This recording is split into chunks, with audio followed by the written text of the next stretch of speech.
where the memories stay, past the fields and fences worn by yesterday. Pull up a chair, friend, come along with me. There's a story waiting round every old oak tree. Rusty's Backroad Stories, where the miles roll by with a little bit of laughter and a tear in your eye. So settle in close and let the memories flow. Rusty's Backroad Stories, down the roads we know. You're listening to Rusty's Backroad Stories.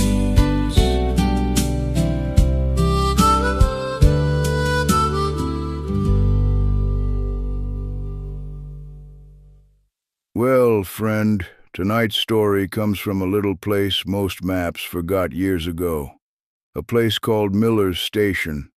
Just a railroad crossing, an old store, and a handful of folks who called it home.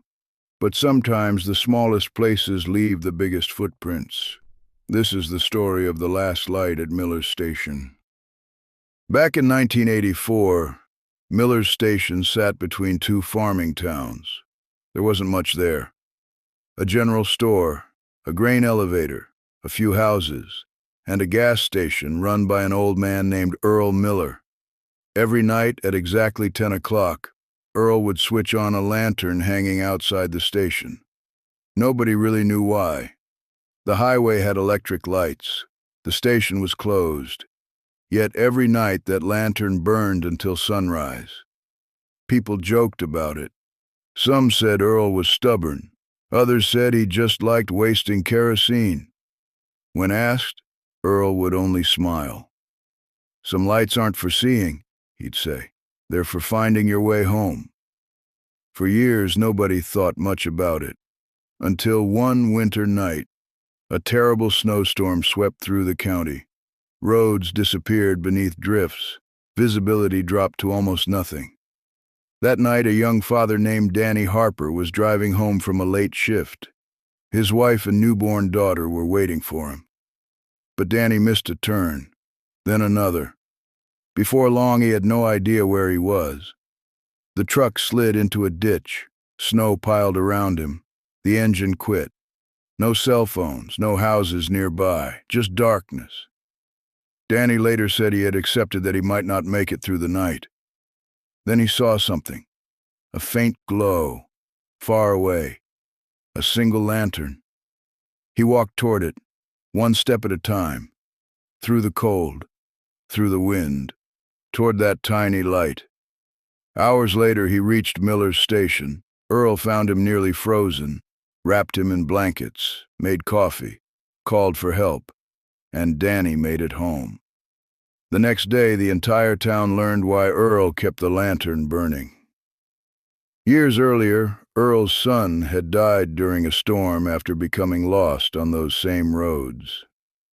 The lantern had become a promise that nobody else would be left alone in the dark. After that, nobody laughed about the lantern again. Years passed. Earl grew older. The station eventually closed. But every night the lantern still shined. When Earl passed away in 1998, folks wondered what would happen. The answer came the very next evening. At 10 o'clock sharp, the lantern lit up, then the next night, and the next. The townspeople took turns, one family after another, keeping Earl's promise alive. Today, Miller's Station is gone. The store is gone. The tracks are silent. But every Christmas Eve, a lantern still hangs near the old crossing, burning through the night, waiting for anyone who might need a little light to find their way home. You know, friend, most of us spend our lives looking for big ways to change the world. But sometimes, it's the smallest things that matter most. A kind word, An open door, a helping hand, or maybe just a light left burning for someone who needs it. You never know who might be searching for hope in the dark, and you never know when you'll be the light that helps them find their way. I'm Rusty, and this has been Rusty's Backroad Stories. Until next time, keep your eyes on the road, your heart open, and remember, every backroad has a story.